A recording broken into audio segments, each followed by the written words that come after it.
Hey, I'm Matt. This is the 10-Minute Bible Hour podcast, and we are in the middle of Matthew chapter 8, talking about this deal with the centurion. After the Sermon on the Mount gets done, Jesus comes down the hill. Everybody's like, all right, is this guy for real or what? How does this thing work? And then he needs to do a bunch of stuff so that people know whether or not he can back up all the things he said.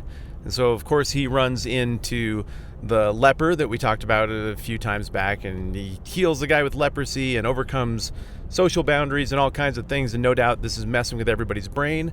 Then they walk a little bit further toward this community of Capernaum, and when they get there, they are greeted, as we've talked about for the last couple of days, by this centurion, a guy who commands a bunch of Roman troops. Normally this would be a pretty contentious character in a community, but we know from the larger context and from the similar account in Luke that people liked the centurion. He was a decent guy. He seemed to have the back of the Jewish synagogue, and so the leaders kind of liked him, but he does not go to the Jewish religious leaders when things get weird in his household with somebody he cares about. Instead, he goes straight to Jesus, who is more of an unknown factor, but it never crossed his mind that the religious leaders and the religion that Jesus, frankly, just got done criticizing pretty aggressively in the Sermon on the Mount could solve his problem. But maybe this weird homeless guy who speaks with authority and in a way that other people aren't used to could do that. So, well, I'll just read it to you. I mean, I could tell you the whole story, but it would take me twice as long. So here we go. Starting in verse 5, Matthew chapter 8, when Jesus had entered Capernaum, a centurion came to him asking for help. Lord, he said, my servant lies at home paralyzed, suffering terribly. And Jesus said to him, well, shall I come heal him? The centurion replied, Lord, I don't deserve to have you come under my roof, but just say the word and my servant will be healed. For I myself am a man under authority with soldiers under me. I tell this one, go, and he goes. And that one, come, and he comes. I say to my servant, do this, and then he does it. When Jesus heard this, he was amazed and said to those following him, truly I tell you, I have not found anyone in Israel with such great faith. I say to you that many will come from the east and west and will take their place at the feast with Abraham, Isaac, and Jacob in the kingdom of heaven. But the subjects of the kingdom will be thrown outside into the darkness, where there will be weeping and gnashing of teeth. Then Jesus said to the centurion, go, let it be done as you believed it would, and his servant was healed at that moment. Now, as you listen to me read that passage, I think the most obvious theological question is, are you riding in the backseat of your truck while your friend Rocky drives you to Yellowstone National Park on a family vacation day with friends? Because it sounds like you might be. And the answer is yes. Yes, I am. And that was incredibly intuitive. You are correct. So sorry about the racket. Sometimes you just got to record in weird places, but I'm glad that we get to do this together. And seriously, thank you for tolerating my occasionally bizarre audio setups. So we've talked about the first half of the passage, right? And it's kind of fun to look at the history of that. Who is this guy? How would this have played for the original audience? And I think it's pretty easy to flesh all of that stuff out. But when we get to the second half, we get into something that is more shocking. And at this point, as much time as we've spent in the book of Matthew, you get the drill. You know that this is a document that was written to a Jewish audience. You know that this Jewish audience was sick of getting kicked around by occupiers and outside forces. You know that they had worked very hard to throw off their Greek or Hellenistic overlords that were left in the wake of the conquest brought about by Alexander. And you know that they came to blows with those overlords in the Maccabean Revolution or Rebellion, whatever you want to call it, that they had their own independent Hasmonean kingdom state for a period of time, and that collapsed under the conquest led by, well, ultimately Pompey, Magnus, the buddy of Julius Caesar, who famously eventually finalized a very gradual conquest of the Jewish people in the middle of the 1st century BC, like a little more than 50 years before Jesus comes along. So, you know, there's all this political baggage, there's all this historical baggage, and when you're on the rough end of the deal for a long time, there are narratives that you craft that maybe are rooted in reality, maybe are a little bit legendary, but they make you feel better about stuff. And they make you feel like, hey, I'm taking a beating right now, but I'm the good guy here, and I will be vindicated here. And on the one hand, that is a completely reasonable thing for the Jewish people to do because that is what the Old Testament promises. There's all this language in the prophetic books like Isaiah, where we've read, tons of passages together that talks about everything being straightened out and made better, and this promised king, this Messiah, is going to show up. The shoot coming from the burnt out stump that is the line of Jesse that looks like it's dead and gone. It's not actually dead and gone. things are going to get better. And so there's reason for hope, but also the political pressure seems to have morphed that hope into something entirely militaristic or political once again. And a lot of the real depth of the messianic meaning of those Old Testament promises has either been lost or devolved into something else. So there is this misplaced belief amongst the original audience here that their ethnic heritage is what sets them apart from everyone else, is what means they will receive those promises and that deliverance from God.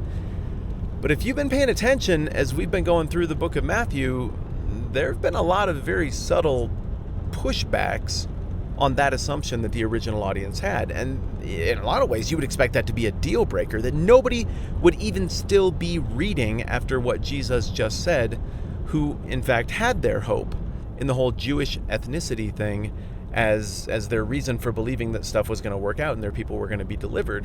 So when he says stuff like, "Truly I tell you, I haven't found anyone in Israel with such great faith," to you and me, that would be like, oh, maybe like kind of a bummer for everybody else at church if somebody was like, "That guy, he does the best at Christianity. He's the most Christian. He sings the worship songs with his eyes closed the hardest and his hands raised the highest. And like he sweats, but not too much when he sings it. It's just like passionate sweat, but not like gross old man work sweat. That's the most Christian anybody could be." And the rest of us would be like, "Oh, we need to aspire to be more Christian." It's not like that at all. This is completely different. What he's saying here is that the people who are chosen by God and whose birthright it is to be connected with God are not understanding what God is about nearly as much as this Gentile occupier outsider. And why is Jesus saying that? Well, it's very simple. The people who should know professionally who Jesus is, the people who should have been pointing to the Messiah this entire time, they haven't done that. They've pointed toward cold external religion, which Jesus just got done giving a whole speech in contrast to. And so the fact that they don't recognize their king when he shows up, they don't recognize the kingdom when this is happening, and instead this weird outsider's like, "Oh, I know authority when I see it. That's what that looks like. I might not know any of your religious words or have read any of your religious texts or anything, but that guy is legit, and I will assume a position of submission before him." He gets it. He's responding to Jesus exactly like Jesus just said in the Sermon on the Mount, you ought to respond to Jesus. Remember the Lord's Prayer, like, "Our Father in heaven, all that hallowed be your name and your kingdom come" stuff, that oath of total submission. This dude is on point and everybody else isn't. So it wouldn't have been like a nice religious compliment that might make everybody else kind of feel like a fire's been lit under them and they need to go a little bit harder to be more religious or whatnot.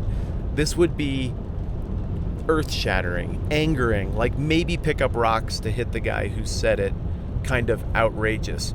But Jesus isn't done. He goes on after giving this compliment and takes it even further. He says, "I say to you that many will come from the east and west and will take their places at the feast with Abraham, Isaac, and Jacob in the kingdom of heaven." From the east and west here is an artistic flourish. It's a metaphor for Gentiles. People who are not Jewish are going to be sitting with, let me see, who was it again? Abraham, Isaac, and Jacob. Oh, like the most Jewish people of all the Jewish people. The people that everybody looks forward to getting to hang out, like the rock stars, like your Babe Ruth and your Joe DiMaggio and your Lou Gehrig of baseball. That's what these guys are to Judaism. These are the people that everybody celebrated and looked up to. These are the heroes of the faith and the ethnicity and the people. And Jesus is saying that sitting at the feast is going to be people like this centurion, outsiders, people who theoretically have no business being a part. But then he goes on even further, as if that wasn't awkward enough, and he says, "But the subjects of the kingdom will be thrown outside into the darkness." Now, kingdom there is not referring to the kingdom of heaven. He uses that particular phraseology in verse 11 about the people who will get to hang out with Abraham, Isaac, and Jacob in the kingdom of heaven. But here he says, "But the subjects of the kingdom will be thrown outside into the darkness." He didn't forget what he said in the last sentence. Rather, what he's saying here is that the world kingdom, the kingdom that you guys are used to, the one that has vaguely religious overtones, it is the wide road. It's the one that leads to darkness, to being outside at the Christmas party looking in while everybody else celebrates, and there'll be weeping and gnashing of teeth. And then Jesus said to the centurion, to wrap the whole thing up, "All right, go, let it be done just as you believed it would." And then the servant gets healed. And so that anybody that would like to be like, well, you know what, Jesus is a blowhard who just says stuff. He doesn't understand our religion. He's an agitator and he just makes things up. Well, you might say that, but also, what's the deal with that centurion being healed? Because then that's sitting right there. And also, what's the deal with that leper who it looks like he kind of broke the rules to hang out with? Well, what's the deal with his leprosy going away right in front of everybody's eyes? I mean, you just can't write this stuff off. And I think that's part of the reason that this got such traction coming off the hill on the Sermon on the Mount, is Jesus is pointing out that he can back up all of these bold things he said about the kingdom. He's saying even bolder things now. He's backing it up with things that just absolutely no one can refute. Like, imagine that you're listening to a talking head on cable television who you disagree with, and they're saying some stuff and opining and giving opinions about the affairs of the day or whatever, and you're like, that guy's an idiot. He's wrong about all this stuff, and that's insulting to my things. And then that guy walks off set, and like, I don't know, maybe somebody has a heart attack or something behind a camera, and he walks over and he's like, be healed. And while we're at it, let's grow back your arm where that prosthetic limb is. And then that just happens. Like, all of a sudden, the talking head on cable would at least make you, I mean, you'd have to think about what they were saying if they could do things like that. Likewise, Jesus simply cannot be dismissed because of what is happening here miraculously. And as we've talked about before, what we're going to see with Jesus and the miraculous is that miracles are always connected to making a theological point and moving things forward to demonstrate what is happening spiritually. And you'll see that pattern play out throughout all of this. Okay, if you are still hanging out with me, it means that you have driven a solid 12 or 15 miles toward Yellowstone. And even though we won't get to go see grizzly bears together, it is like we are on a little vacation together. So this was fun.